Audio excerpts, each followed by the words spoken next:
Please join me in welcoming Heatherlee Bailey, your 48th SCCM President.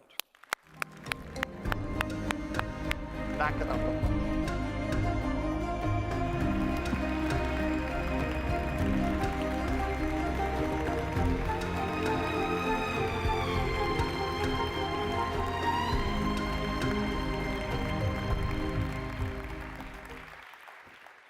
Thank you, Jerry, for your gracious introduction. Under your leadership as the 47th President of SCCM, we have grown in both reach and impact. You have helped us to innovatively improve care. From all of us here, thank you.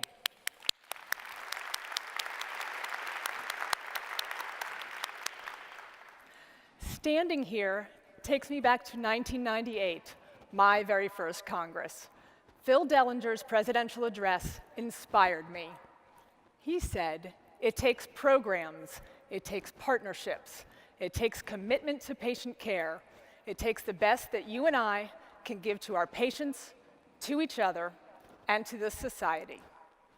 I knew I was in the right place at the right time.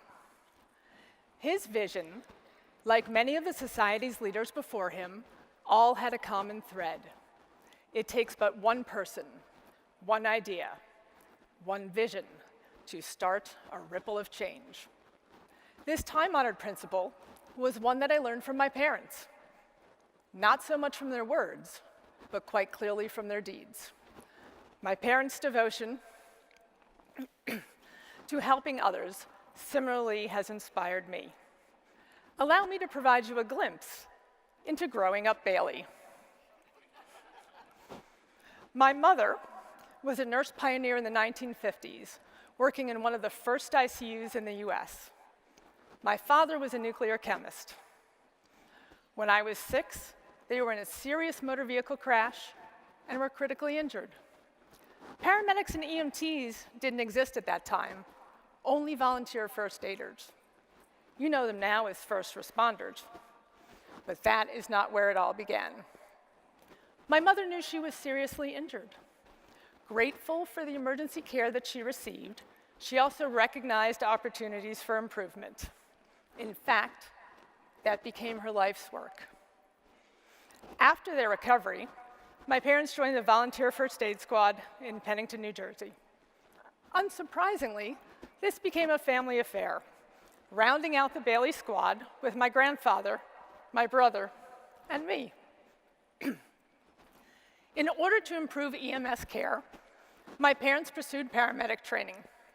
They were among the first paramedics in New Jersey, my mother in the first class, and my father in the second. Clearly, we are a family of early adopters. My parents in EMS, and me in critical care. Tuesday nights became known as Bailey Crew Nights, navigating communication, navigation, and direct patient care.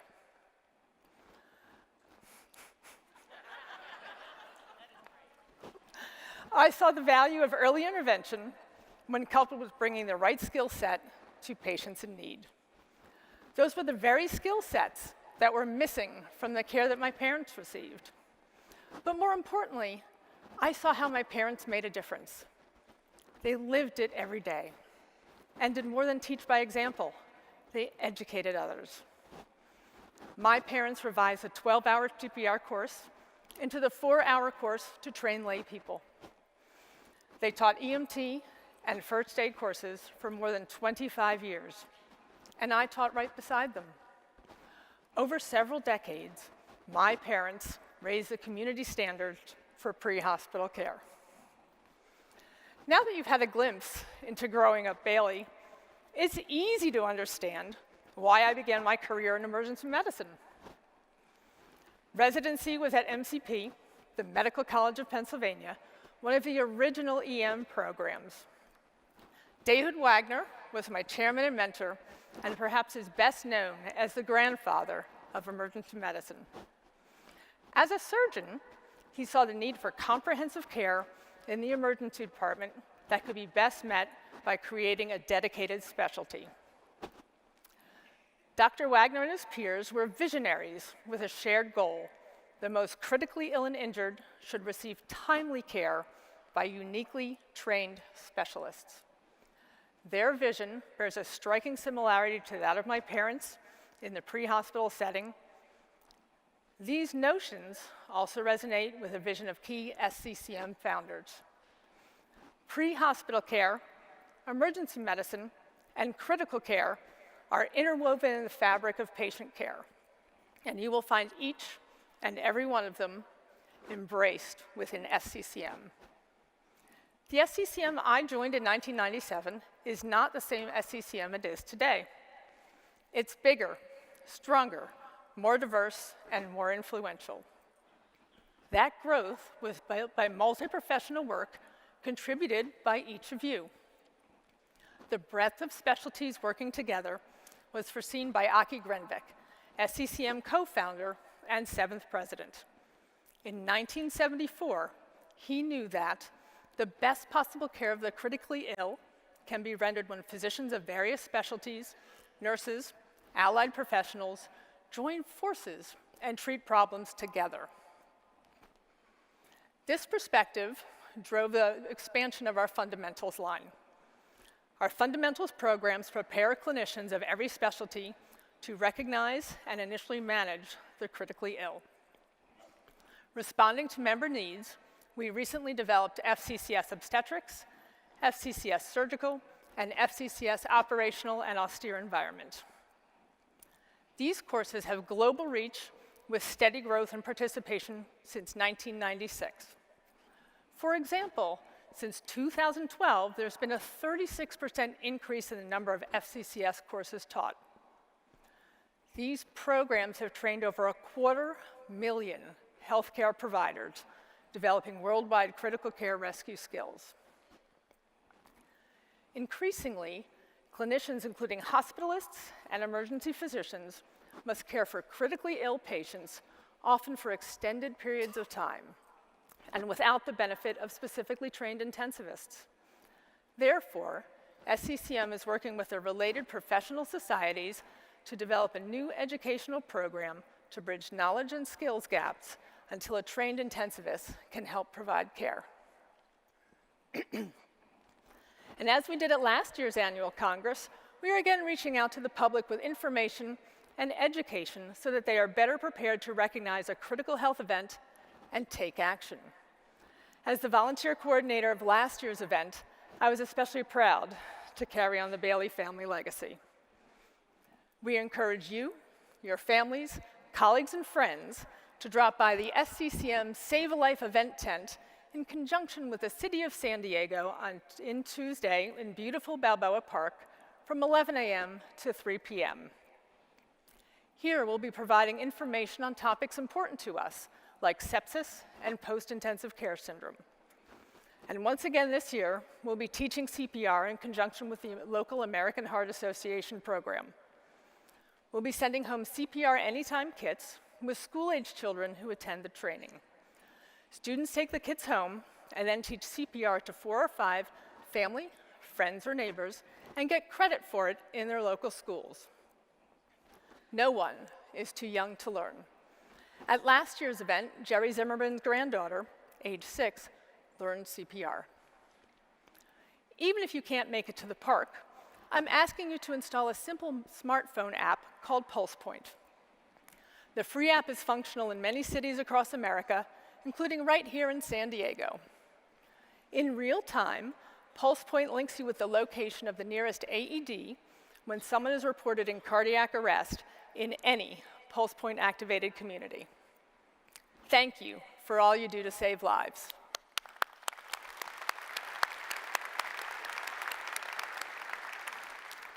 From our fundamentals program to public health education, we are addressing critical needs outside of the ICU. Through SCCM's ICU Liberation and Thrive programs, we're focusing on how ICU care impacts long-term outcomes. You are likely familiar with the post-intensive care syndrome and its impact on patients and their families.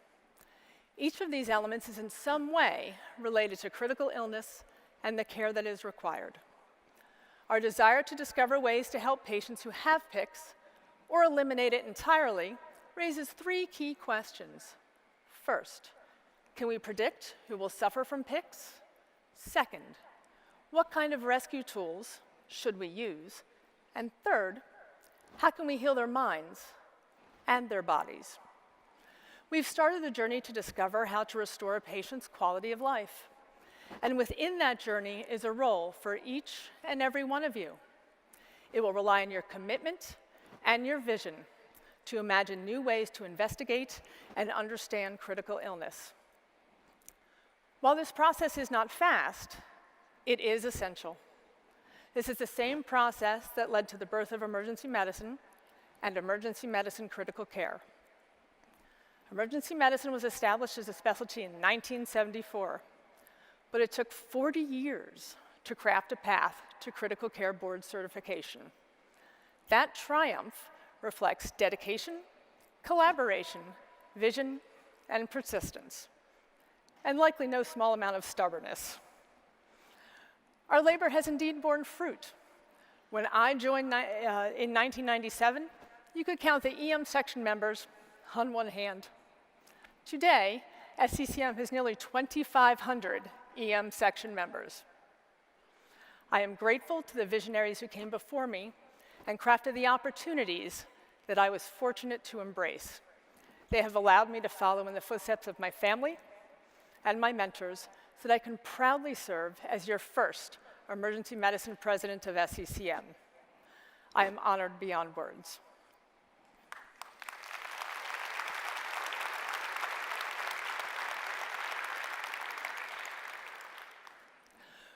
When I started volunteering for SCCM 20 plus years ago, it certainly was not with the long-term vision of becoming president.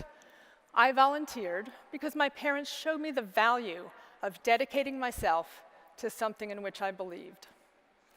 That dedication initially led me to the Pennsylvania chapter. Participating at the regional level in turn led to opportunities at the national level. SCCM has unlimited opportunities to learn, connect, and affect change.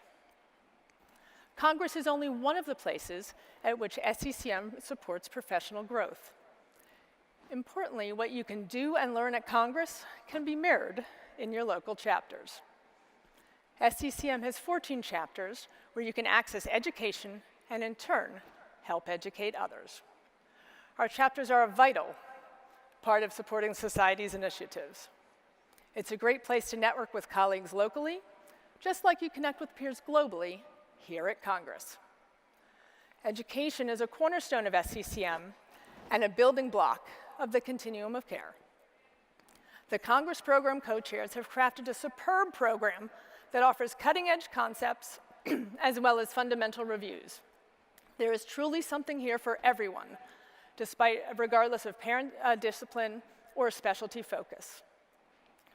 Excellence in education is indeed a signature aspect of our society. Our efforts have highlighted how the demands of our profession impact us at work as well as at home. The resulting distress has earned its own name, burnout syndrome. SCCM has joined forces with the American Association of Critical Care Nurses, the American College of Chest Physicians, and the American Thoracic Society. Together, we form the Critical Care Societies Collaborative, supported by more than 200,000 members. The prevalence of burnout syndrome within critical care is a national professional crisis. Our initial response brought experts together for our first Burnout Summit. We followed that with a survey of our combined memberships to better understand what tactics you've employed to successfully address burnout. You can look forward to that published result later this year to help keep your teams healthy and productive. In the meantime, we would like to support your health and wellness at Congress. To that end, I would like to welcome you to our first wellness lab. You will find it in the main lobby. Our lab provides tools that can help bring home to your colleagues to address burnout. We're supporting the National Academy of Wellness Action Collaborative on Clinician Wellbeing and Resilience. I encourage you to visit their Wellbeing Knowledge Hub. The address is shown on your screen. Maintaining personal health and well-being is an important aspect of professionalism. Doing so helps maintain the passion that brought you to critical care in the first place. The ability to embrace and share that joy inspires both your team and the next generation of critical care professionals. Happily, that next generation is growing. Since 2008, SCCM has encouraged the growth of U.S. critical care physician training programs. We have since seen an amazing 25% increase in programs. This, in turn, has increased the number of critical care professionals and trainees by 50%. In parallel, our in-training section has grown to over 1,300 members. Did you know that SCCM provides free membership to those in critical care training programs, regardless of whether they are physicians, pharmacists, or nurses? We do, and if you are a program director for our developing colleagues, I encourage you to register them. If you're a trainee and not yet a member, ask your program director to sign you up. Here's the address. It's free, it's easy, it has many benefits, and it's a great way to involve get trainees involved in our global community. Not only are the number of critical care trainees growing, but so too is the amount of research. Abstract submissions to this year's Congress established yet another record. Similarly, I am proud to share that manuscript submissions to our two journals, Critical Care Medicine and Pediatric Critical Care Medicine, well outpace those for any other primary critical care journal in the world.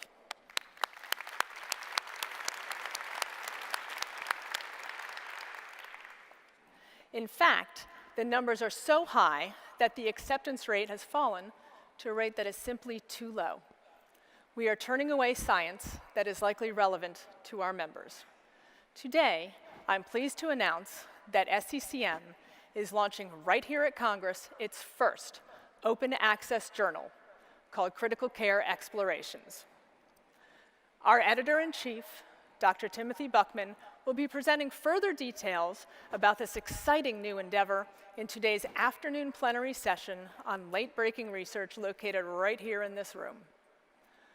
With your help, we can expect that Critical Care Explorations will develop into our third world-class scientific publication.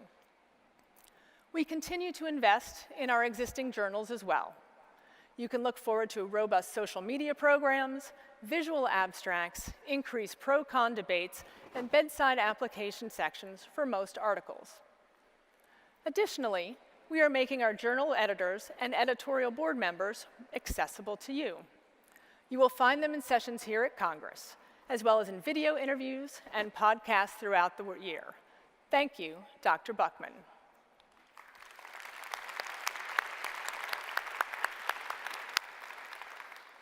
As you can see, many new things are in the works at SCCM.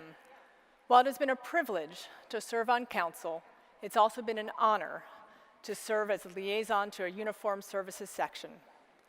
Like the EM section, it too has grown in both membership and impact. The impetus for the Fundamentals, Operation, and Austere Environment course came from this section 2 years ago here at Congress. The U.S. military holds SCCM fundamentals training programs at bases, as well as combat and mission-capable environments worldwide. If you visit SCCM headquarters, look for their frame flag in the front hall. This flag was flown out above the hospital in Iraq, where FCCS courses were held in both English and Farsi. Some of you may have signed up for the tour of the Naval Medical Center and the U.S. Navy's hospital ship Mercy. We are sure that will be a memorable visit. I am delighted that Congress is here in San Diego, as it is an excellent place to honor the military and our military members. Please join me now in thanking our military service members.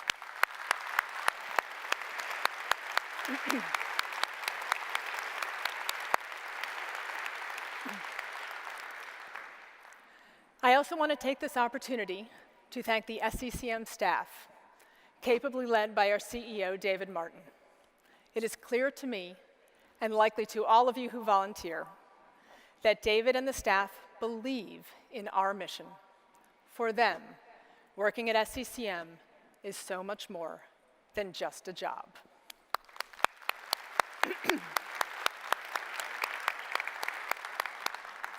And allow me to introduce you to my family, my personal support staff.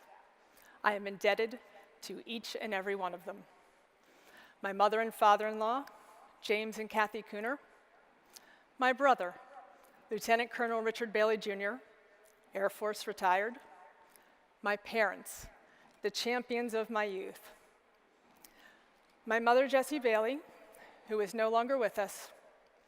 And my father, Richard Sr., who always supported me and told me that I could be anything that I wanted to be, including president.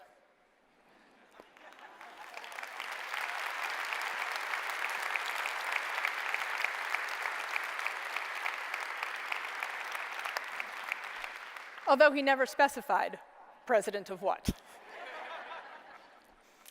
And I've saved the best for last, my husband, Dr. Edward Cooner. We met the first week of medical school. You have been there for every step of my professional medical career. I would not be here without your love and support. Thank you all for all you have done for me.